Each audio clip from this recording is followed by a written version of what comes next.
Now that we're done with price, we got to extract decision makers and time frame. Have you watched Fight Club? If you have, you remember the first rule. The first rule of Fight Club is you don't talk about Fight Club. What's the second rule of Fight Club? You do not talk about Fight Club. Now, I'm going to use a cheesy dad joke here, right? What's the first rule of Sales Club? You don't talk about decisions. And the reason why I say this is you want to think about every industry that uses the word decision. Real estate sales, car sales, insurance sales, everything having to do with sales. The only industry that I can think of that talks about decisions that's not sales is medical, and that's even worse. So get rid of the word decision when you're talking to a prospect. So if you can't ask decisions, then what are the questions that you can't ask? Who are the decision makers? Will all decision makers be present? But let's say you accidentally ask this question, and the guy says, I'm the decision maker. You just want to follow that up with, you mean to tell me you never get any help? The last time you bought your home or sold a home, you didn't have to talk to anybody? And to say, nope, okay, now you feel a little confident, right? So if you can't ask who are the decision makers, what can you ask? Who else has input on the sale of your home? Who's going to be impacted when you sell your home? Who has veto power?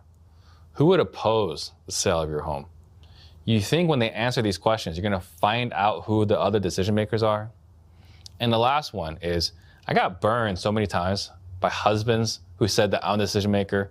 My wife's going to do whatever I say, right? Or we already talked about this and she's comfortable.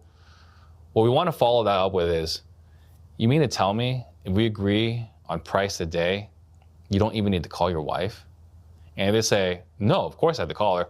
Well, then let's get her on the phone here, right? So that's what we do when it comes to decision makers. And when it comes to time frame, we follow a pretty similar methodology.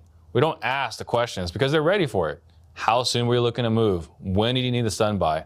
How soon will you need the money? They're going to be prepared for that and they're going to lie to it. So what do?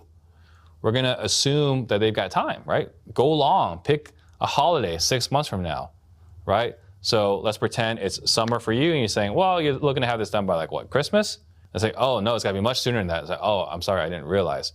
How come it has to be done so soon? And what's happening here is we have this habit of thinking because we're a cash buyer, we deserve to buy it lower, right? We deserve to make a lower offer, which I don't disagree with that assessment, but it's different when you come in with an attitude versus you meet with a homeowner and he says, oh, it's got to be done much sooner than that. Oh, it has to be done how fast? Wow, 14 days? And at that price? Oh man, we can't pay you that price that fast. And now they're convincing themselves why they have to take less because they want the convenience of a fast close. So versus us telling them they need to accept less because it's cash, now they're justifying themselves. Do I want a faster close or do I want cash? And that's their choice.